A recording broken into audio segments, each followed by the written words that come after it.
Hi, I'm Venkat, founder of the Art of Copyediting, which I started a year ago with the aim of providing copyediting training to editors worldwide. The aim, in turn, is driven by something more basic.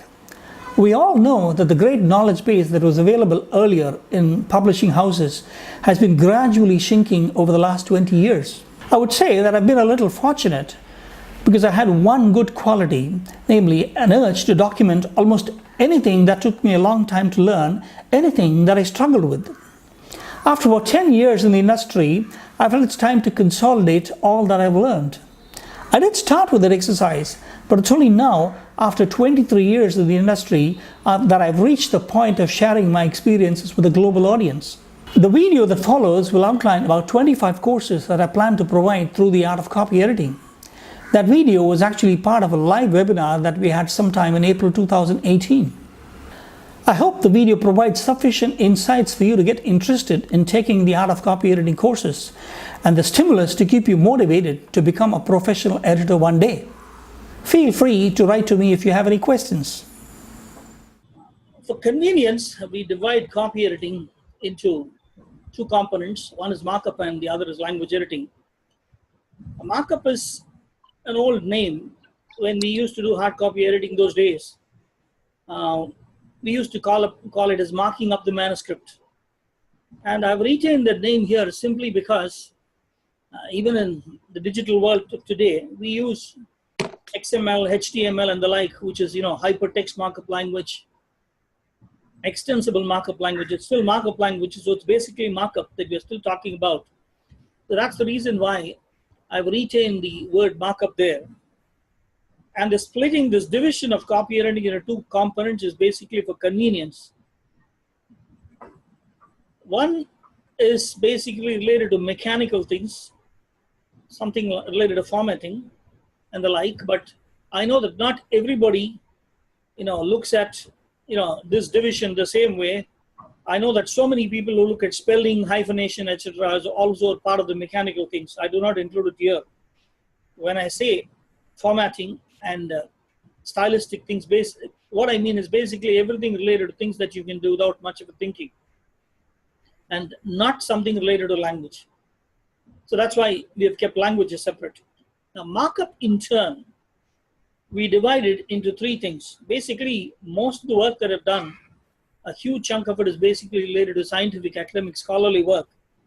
And so this description will be basically revolving around that. And any scientific document, if you look at it, you will find there is some text material, and there's a list of references at the end.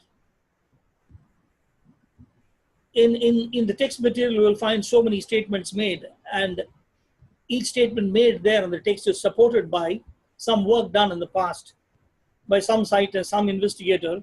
So that is what is called a reference citation. And these are listed in detail in the list of references at the end of the document. And then in between, you may have a lot of display elements. So these are the three main components you will find in a scientific document. Now again, we divide that into components again for convenience. The text material, or rather, let's look at the references first. References, there are two components as I just mentioned. One is a variety of citations in the text. All through the document, you will find every statement that is made being supported by some reference citation. And then the details are given in the list. So there are two components to references. And then when you look at the text material, one is you have the document structured in a certain way. You may have headings, lists, codes, equations, and the like, a variety of footnotes, affiliations, etc. All these things are what we call basic manuscript elements, the structure of the document. And other than that, you have a whole load of things that you may have to do within the document, which is what I refer to as editorial markup of text. There's a huge chunk, 80 to 85%, 90% you can do simply without reading the text. I know that many people do not do it the way I teach, but you can do a huge chunk of this simply without reading. Most of this revolves around numbers. Most of these are style technical aspects, and you will find a huge chunk of these connected with numbers, which is why I call them as number-related stuff. And then there's another component which may or may not be associated with numbers, and these are all put under a heading called the scientific conventions. So editorial markup of text will basically have two components. One is general preferences of the publisher, of the client, and then some scientific conventions that you may have to adhere to depending on the field of work, on the science, whichever area of science you're working on. And the display elements, one, we have tables and figure legends, and then in earlier days we used to do artwork sizing also, but now the whole thing is done at the typesetting end, so you may not have to do anything with artwork sizing except perhaps in some peculiar scenarios where you can give some inputs to the typesetter to tell him this is how it's better done. Okay, there are some recommendations that you can give. So which is why I still retain that even though we generally do not do much with artwork sizing in the digital age. Tables and figure legends is one area, and a little bit of something to do with artwork sizing. This forms one group. Tables in particular are so dynamic, so complex, that you can have as many as over 175, 180 errors coming in. There's so many different things that a copy editor can actually do on a table, and so many things get missed out. So that's actually an important area where a copy editor has to learn. It doesn't come simply by looking at a few tables. You have to get used to them, observing them, correcting them. Over a period of time, you will be able to understand all this. The last area is math, which is actually a specialized field. And math is a difficult thing in terms of typesetting, and it was so difficult at a certain point of time that a guy called Nuth came out with his own typesetting platform. He invented tech and gave it free to the world. Okay. And after that, so many things have happened, and now today you have Microsoft Word, where you have a math element component there. It's really good enough. It's what you see is what you get, something like that, and it is advanced to a very great extent today. But nevertheless, you need to do a lot of things to make sure that things come out correctly on the typeset page, on the page, whatever you put up on the web, on the internet, because the coding has to be correct, and unless that coding is correct, you may not get it correctly on the web. You may be able to get it correctly on a PDF, but still may not come out correctly on the web. Now, when you look at the last, or the second last row of items there, that is an indication of the types of courses we have in the Art of Copy Editing. We have a course for list of references and citations, and now right now I've actually clubbed it together. But all through my teaching career, training career, I've actually taken this as two separate components, and I just completed a session, and that was the first session on references to the citations, and at the end of the session I'm sort of convinced that it is probably better to split it again into two components. Okay. Going forward, I'll probably decide what to do.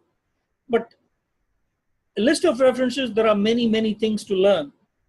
But reference citations, it might look as if what is, you're taught will be limited, but you have a huge chunk of work to do there. And that comes only by constant practice, which is why I felt it's better to keep that into a separate area. And then we have one session on tables and figure legends, and then we have one session each on manuscript elements, where it's not just knowing what these elements are and just identifying them and maybe styling them, but there are a whole lot of things, so much of information you can actually learn. You will have to keep in mind what is the background. Suppose you have a disclaimer. What is a disclaimer? Why is it used in a manuscript?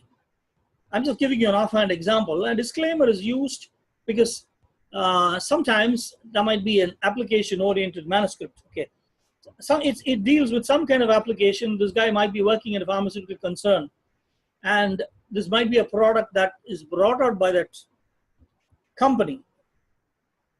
Now, when he writes a paper, later on, things can be different. They might say, okay, people might say, he's promoting the product. That's why he said this paper is good. The author claims it's good. The reviewer claims it's good. There are so many things that can happen because of this. So there's a disclaimer that is put out. Yes, I'm working on behalf of this company, but whatever I'm receiving is in behalf of this. It's got nothing to do with the work at hand. Something like a disclaimer of that sort is just put up in upfront so that you don't have problems at a later stage. So you will need this kind of disclaimers. Sometimes you will have a disclosure. Okay, an author may say, this is what I receive and this is why I receive so much of money from this particular client or company.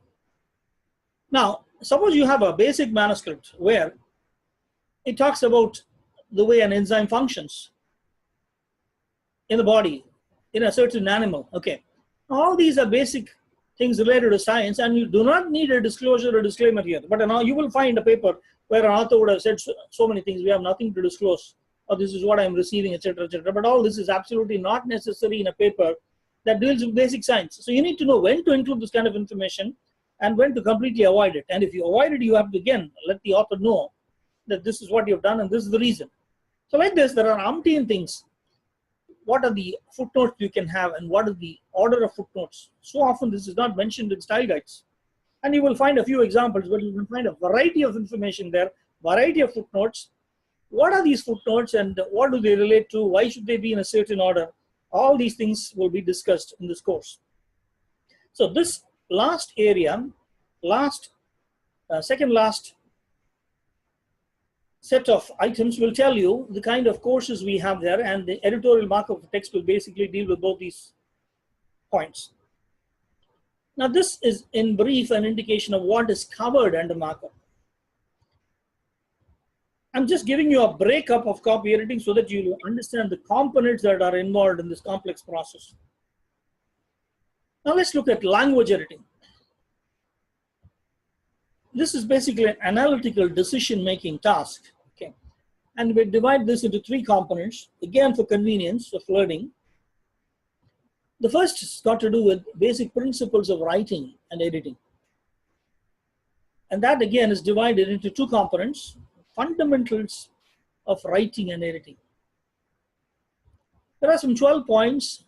I list out 14 points, but I generally talk about only 12 points here.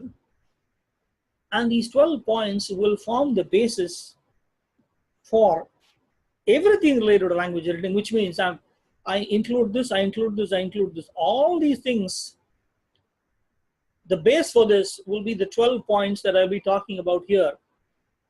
And the 13th and 14th points are things that you will learn as you work on these 12 points. And as we work on the advanced courses, you will find that you apply all this. There's something called nuances of editing, writing, okay, and editing, which again is divided into some components. These are some peculiar things you will find in academic manuscripts. One is abbreviations. You will find scholarly manuscripts using plenty of abbreviations. What are the principles of using these? Okay, and article use in English is a common problem, particularly Indians. Articles are used in the English language to identify nouns, and there are many languages that do not use articles. So writers and editors often have problems, particularly when they try to translate it, from their mother tongue into English. We Indians tend to add the definite pronoun the in so many places, and a native speaker may omit the definite article in so many places, so you may even find it amusing. So the funny thing is he tends to omit it and we tend to insert it. So it's a kind of a problem that we have to face day in and day out when we're looking at editing. So, and a huge chunk of this is considered idiomatic, so that is adding to the problem. But still, nevertheless, there are some principles. So what are these principles and how do they work? That's what we will look at under article use. Then there are two components, small things, capitalization and lists, which I take together.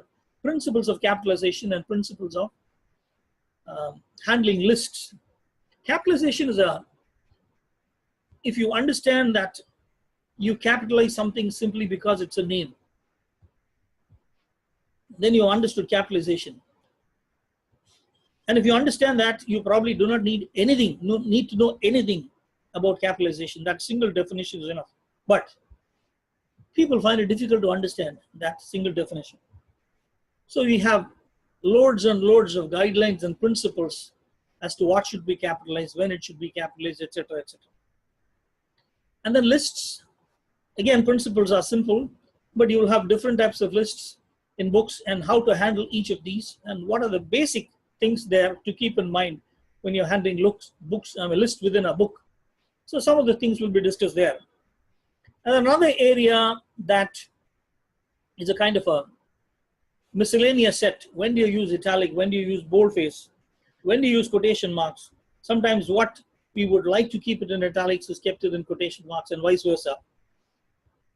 And there are some guidelines, there are some principles, and sometimes you make exceptions. And why do you make those exceptions? And then when we have multiple adjectives, when do I use commas? When do I not use commas? Sometimes they can be tricky. So these are a miscellaneous set that will be discussed. And all this, the first 4, 5, I've taken together as one group.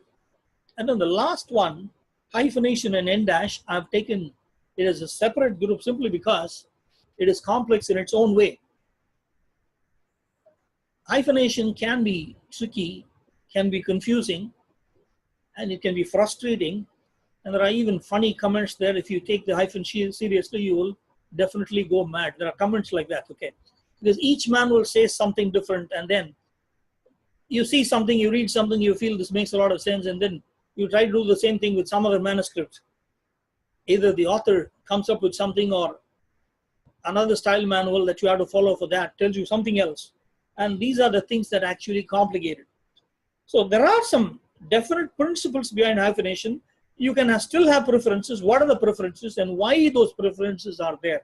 Okay. If we can understand that, we will find that hyphenation makes sense.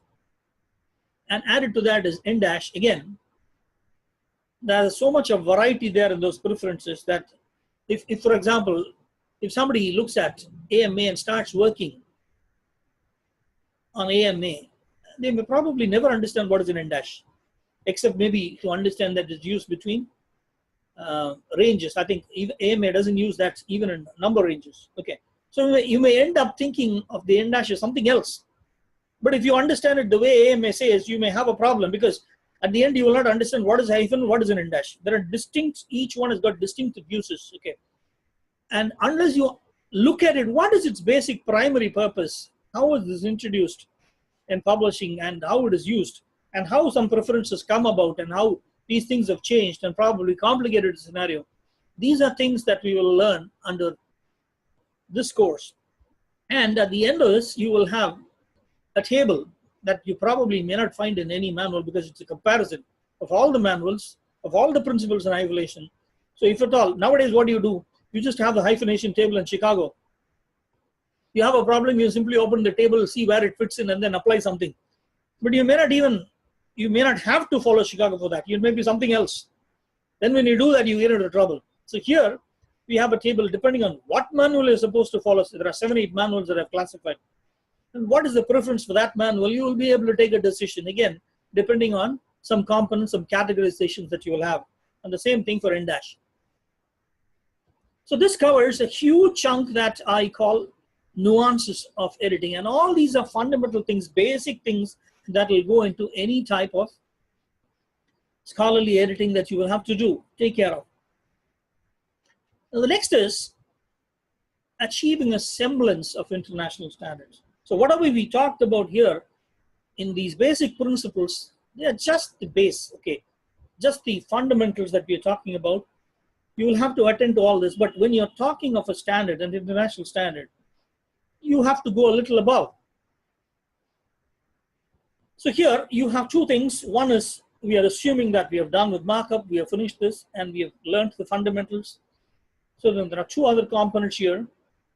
One is consolidation of principles, whatever you have learned till date. And when you try to look at that, this consolidation will help you to understand and put together all that you have learned in the earlier sessions. And then here you have pre-copyright analysis of a journal article. This is a set of about 140, 150 questions that you ask upfront before you start editing a journal article. It might look funny, silly, hilarious, okay? Because I know when I first introduced it, when I was first building it, our copy editors were taking about 3 hours to fill the sheet. It was looking amusing, hilarious, ridiculous. But we reached a stage when we were able to finish it in about 15-20 minutes. Then that gives you an idea, what does this mean? Because every researcher who publishes an article, he spends anywhere between 3 to 7 years, even maybe more, to come out with one publication. And if we do not spend even 15-20 minutes trying to understand what this article is all about, how is this structured, how is this organized, okay? How are things discussed here? If we cannot spend those 15 minutes and then we jump onto it and simply start making changes, that's an injustice to science. Okay, that's why that becomes a very critical component of scholarly publishing. Then, preparation of editorial style sheet. Now, we have so many ways of preparing style sheets, but if you analyze the various manuals and even look at some style sheets prepared by so many people, you will find many common things put in there. But then the way we talk about editorial style sheet here, we put in what is simply the things that are essential. There are so many things that are principles. For example, when you look at numbers, there are so many things that are standard that these things do not change irrespective of which manual you are following. But if you look at manuals, you will find each manual will specify all these things as if it is their most important thing. It is their style. There may be preferences, but so many things are common. Whether it is numbers, whether it's units, whether it's abbreviations, there are so many things that are fundamental, basic principles of copy editing and not actually preferences. Those things you may not find them mentioned in this style sheet.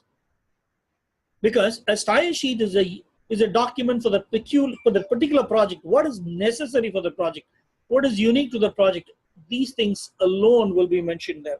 So that way the style sheet will be very different from what many of you may have seen. Why? Because the principles you're supposed to learn and you're supposed to have them at your fingertips when you copy edit. So only those things that are relevant for a particular journal or a particular journal article or a particular book will be put in there in the style sheet. And you have a template.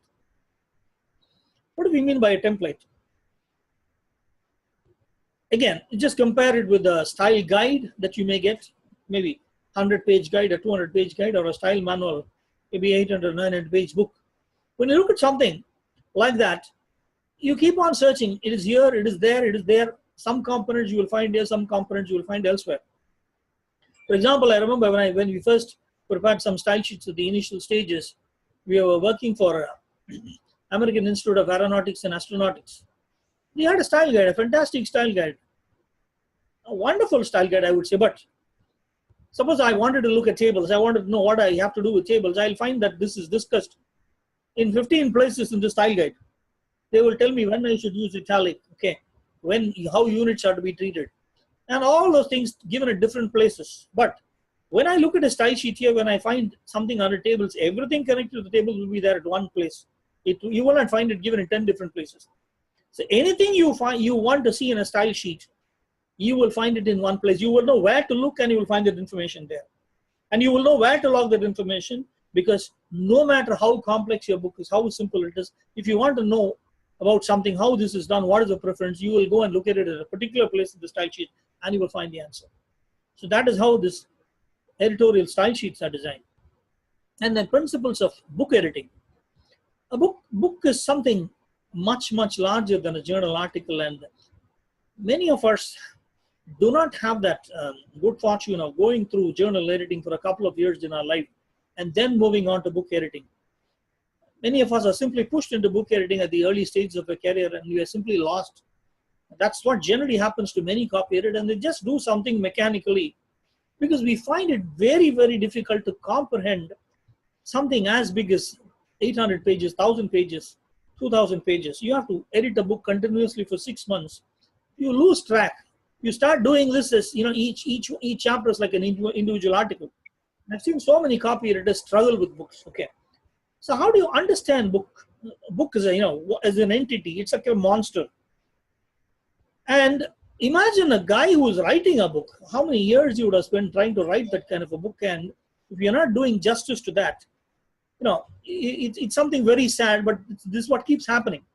So what are all the different types of books you will have, and what kind of book do you have, whether it's a single author book, whether it's a multi-author book, what to expect, what to anticipate, how to plan, all these things, how to analyze the book, how to approach it, how to prepare a style sheet connected with that. All these things will be listed, discussed under principles of editing. So all this, if you look at it, they are consolidations, simply consolidation of the basics that I've learned, all these in the initial sessions and the practice that I've had, live practice that I had with my manuscripts.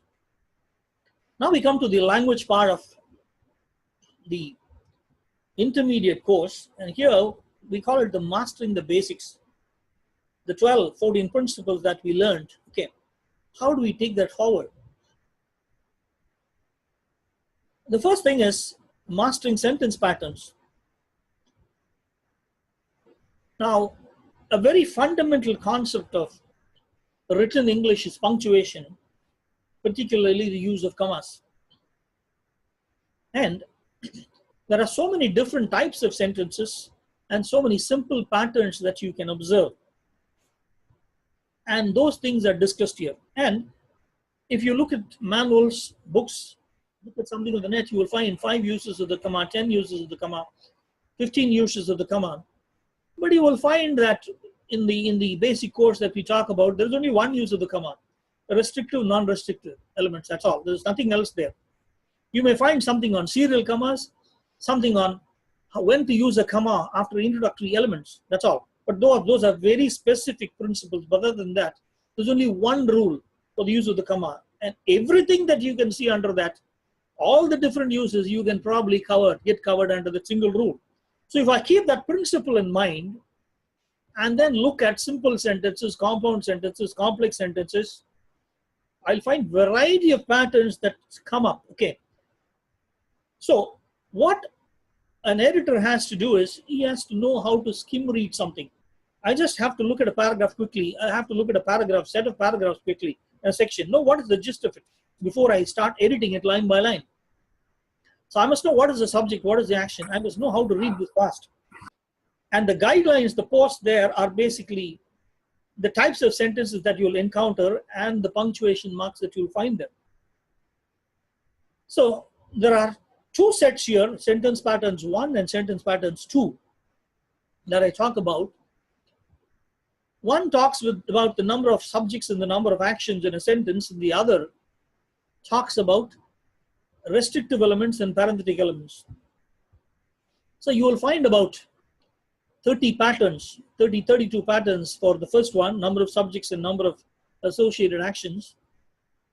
And then for the restrictive, non-restrictive elements, you will find again about 25 patterns. Now, these patterns are not things like formulas. You don't have to remember all of them, by heart all of them. If you look at that list, you will find these are simple, nothing but simple permutations, combinations, but they follow a certain logical order. It's very easy to keep that order in mind. And once you get an overall idea of how this is actually categorized, it's not some 20 patterns. They are grouped again into smaller, larger categories, and it's so easy to understand them.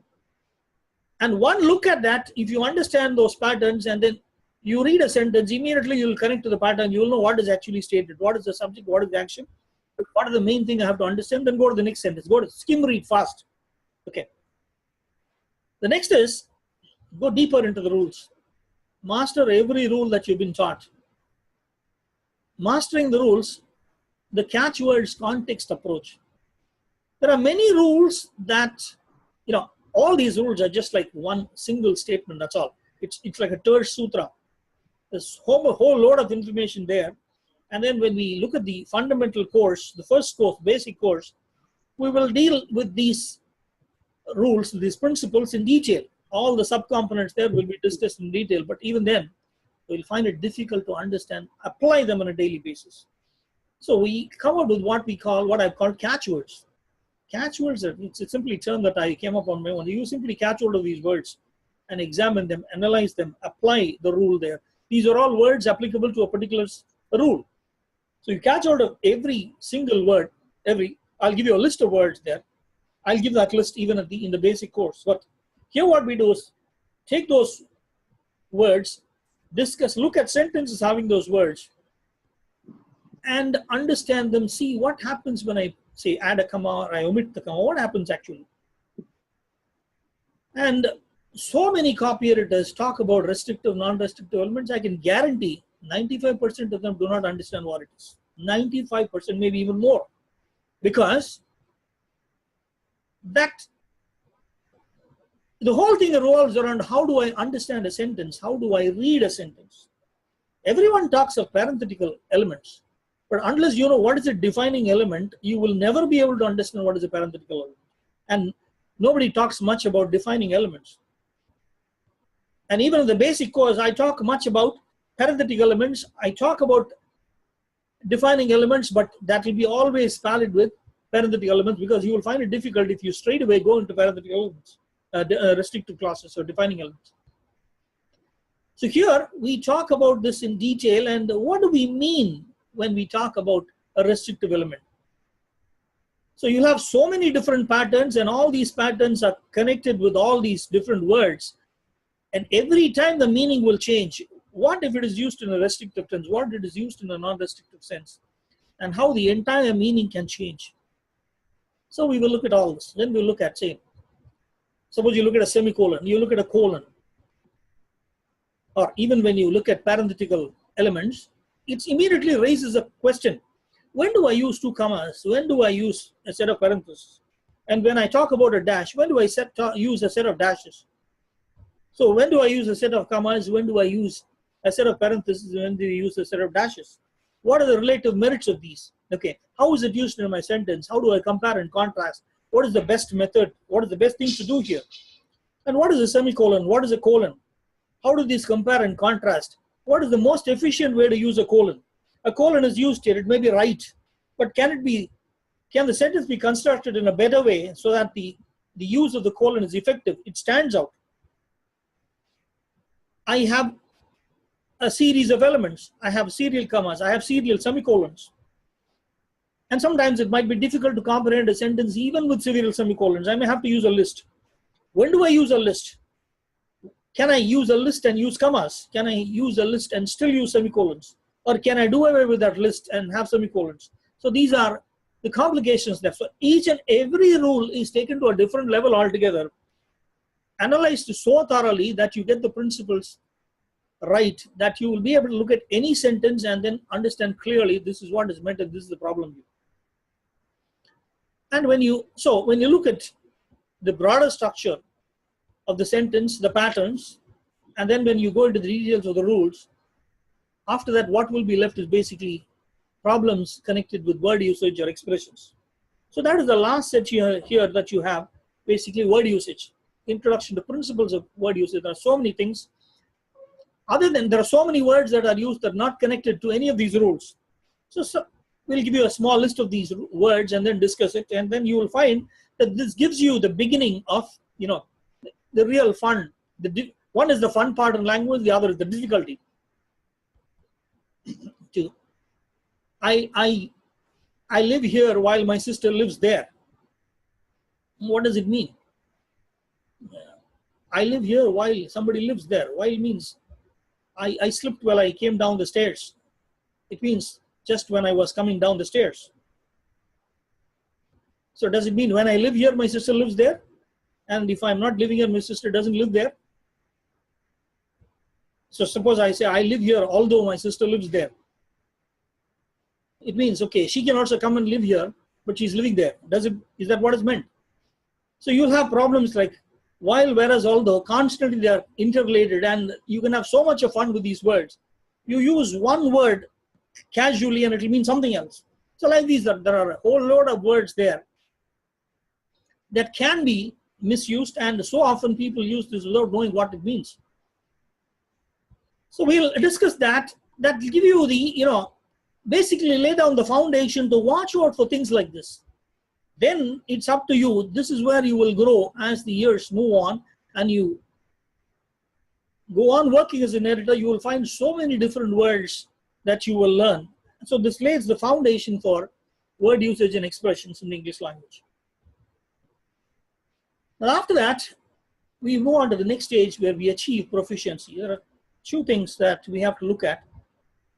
And imagine we have finished all this and we have the medium. We use Microsoft Word.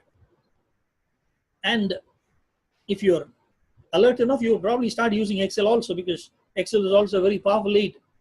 So what do? These are the two things that I can use to work efficiently. And it is not necessary that I have to wait for a very long time to use this. I can start using this from day one. There are so many people who simply say, I use Word. But Word is such a powerful tool, and so many people use Word to a very, very negligible extent, I would say. And unless one has some kind of a training into it, or you put an effort on your own to spend time and learn all this on your own, you may be using it, just like a kind of a typing program or an editing program. There are so many things that are built into it that can help to actually help you to work efficiently, and that's what we will look at here. So one is word templates. The power of Word is basically its styles, word styles. And I know even today there are so many publishers, so many clients who still want coding. Fine, coding is fine, absolutely. If you look at it from a publishing angle, yes, everything has to be coded. Word styling may be wonderful for a copy editor because it gives them a look and feel. When I edit, I don't want to get bogged down by all these codes. They completely distract me. Fine, agreed. But the publisher wants everything in the form of codes. So how do I use Microsoft Word and still give them the codes? So how do I understand how does Word work? What is a normal template? How do I prepare a template? What are the basics of building a template? How can I prepare a journal template in such a way that I will simply use this over and over again? For every journal I have a template. I don't have to worry about anything. Consistency is simply taken for granted. And what do we have? So often we have problems with headings. Casing is wrong, this is wrong, that is wrong. You use word styles, you know how to do them. You will never ever have a problem with any heading, because you will simply use the outline view in Word and you will see only the headings and you will not see anything else. You will not see any distracting text. And you will get all your headings right. You will get all your casing right because you're going to look at each one of them. And if you're going to use some macros, you'll probably get them right continuously. But still, you will have to see whether something is a pronoun, whether something has to be different. So you have to watch that. But the advantage is you can use Word's outline view and see only the headings without any distraction. Whereas if you're going to use codes, you cannot use Word's outline view with all those codes, and you will definitely miss something or the other. Something will come back from the typesetter, from the client, and then all these things will be considered errors. And then the second part is, suppose I'm working in a book. A book is, again, as I said, it's a monster. It's a huge thing. You can have anywhere between 200 to 500 styles in a book. And each book is different. So so that's why publishers simply use codes. You use these codes. But you can actually create a master template using a combination of ideas. You prepare one master template that is enough to handle any complex book that you can think of. I remember working in a company for 5 years continuously, and we were looking at, I was not personally looking at all these books. Yes, I was personally looking at all these books, I would say, but I was not working on them individually, but I know what was the process that was followed for all these publishers. Each publisher had about 400, 500 styles. But each publisher was struggling with every single book because each book was different. You have something for Cengate, something for McGraw-Hill, something for Kandahar, something for LWW, something for some other publisher. But then, is it possible to understand this in a different way and prepare a master template that no matter what element you have in a book, you can have one single master template, and from that I will simply create a template for my book and start using that. It'll take some time. It'll take a lot of time. It'll be about 3 years, 4 years to find out that. But once you learn it, it's easy. Okay, you will have to spend some time setting up a template. And we reached a level where we defined shortcuts for all these keys and for all these styles. And it will be, remembering these shortcuts will be as simple as remembering the name of the style. That's all. What is the style? If I know the style, I know the shortcut. It's as simple as that. And once you do that, no matter what the output is, a client may want a certain set of styles. I want styles to be named this way. Another publisher may not want styles. I will want only codes. Fine. It doesn't matter what the output is. No matter what the input, no matter what the output, I will use a single workflow for my work. I'm going to use the same set of word styles. At the end, I will simply run a script and give them whatever they want. So it is possible to achieve that levels of proficiency if you understand the power of word templates. So here we will have one basic course talking to you about Word and Excel. And when you look at books, there are so many different types of lists that you'll have to prepare, even for journal work, if you want to stabilize them. Okay. So all this, you can prepare lists, and that is where Microsoft Excel comes very handy.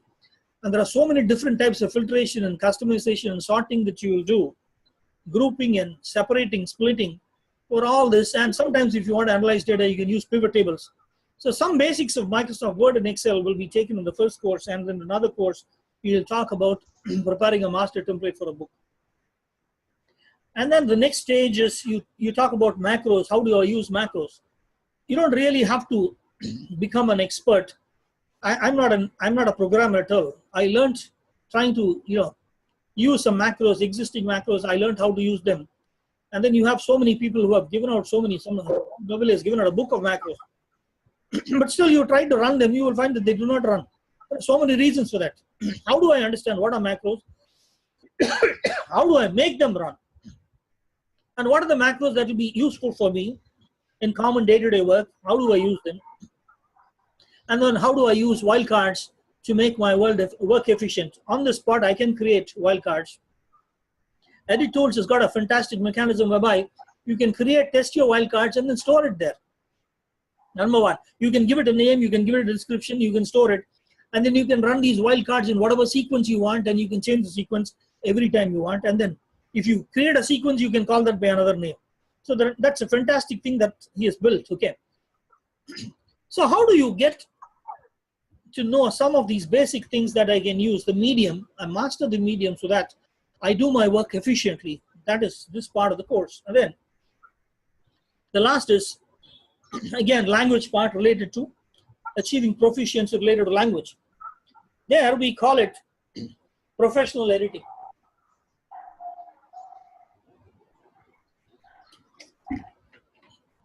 There are 30 principles that we have outlined here. 30 principles, all arising from the 12 to 14 principles that we talked about in the fundamental course. I was amazed when I listed out this, because I was not looking at, I was open. Whatever I came across in my career, every time somebody had a problem with some sentence, I simply collect it, give them an answer on the spot, and then collect it and analyze it. And when I analyzed it openly, without any bias, any preconceived ideas, then you see so many different patterns emerging out of that. And that is how I came out with all those different patterns on that I talked about in the intermediate course. And here are these 30 principles. Again, you can connect everything to the basic 12 rules. Okay, so that's why I said these 12 rules will form. I'm amazed, I'm surprised, but I know it is true because I've tested it over the years. These 12 principles are enough for you to do anything. And if you want to summarize all that in one rule, you can say keep related words together. So that single rule will tell you everything. You can summarize, you can edit anything in the English language. Now, after you learn these principles, you will find that it is possible to edit sentences at different levels depending on what is the need, what is the price, okay. What is required, what does this particular client require of me, and how much of time do I have, how much am I getting paid, and how do I do justice by using a combination of all this. There were times when we were given some test and my copy editors came back and told me, no, I'm not able to edit this.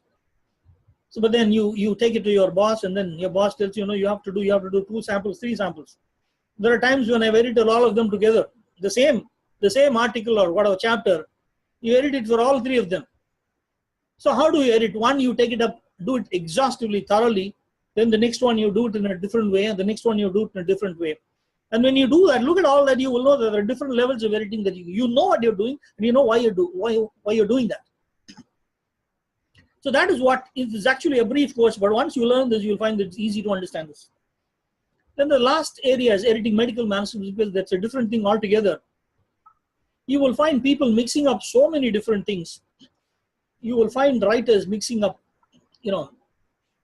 suppose you have a disease, and you have the disease in a muscle, and there is a causative organism that is causing this. Okay, you will find they mix up all this together, and sometimes it's the tests or the results or the prognosis or the follow-up. All of these can be mixed, and it's kind of hilarious thing that you will find in medical writing. How do you understand this? How do you untangle this? So these are some of the things that will be discussed under editing medical manuscripts. So this covers in a broad way the variety of courses that are actually offered under the Art of Copy Editing.